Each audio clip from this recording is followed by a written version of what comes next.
Hello and welcome back. In this lab, we will check the second type of fault that can be injected into an application via Istio, the abort fault. Let's get started.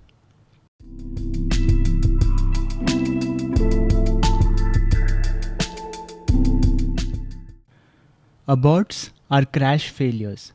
They mimic failures in upstream services.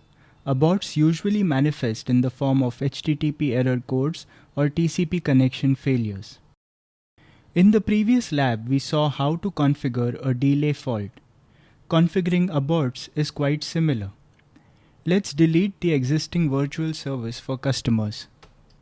We will create a virtual service called Customers Fault Abort with the same routing rules as before. The manifest is as shown on your screen. Notice that we have not injected any faults yet.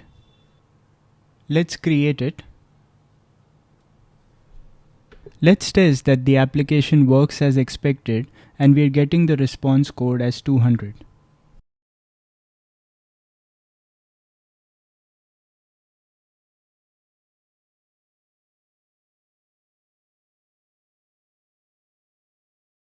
Alright, it is returning a successful output and the response code as 200 for both the V1 as well as the V2.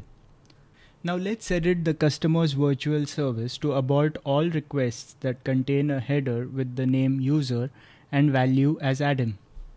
The manifest is as shown on your screen. Notice that we have added a section for fault to abort all the requests with a response code of 500. So we will apply this virtual service.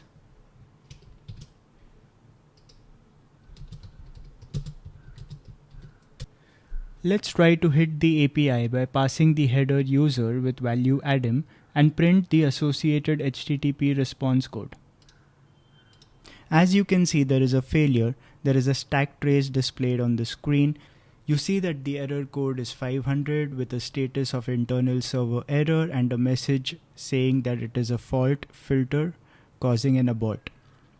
And when we try to hit the API with no custom headers or with the user header as Eve, we get a successful output with a response code of 200.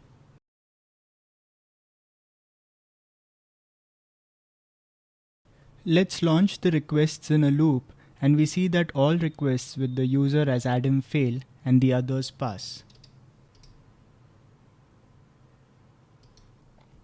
Let's visualize the graph in Kiali. You will see that approximately 66% of the requests are successful and 33% result in an error. The graph also has a color coding. Only the flow to V1 is marked in green and that is functioning correctly. That's it for this lab. Thanks for watching.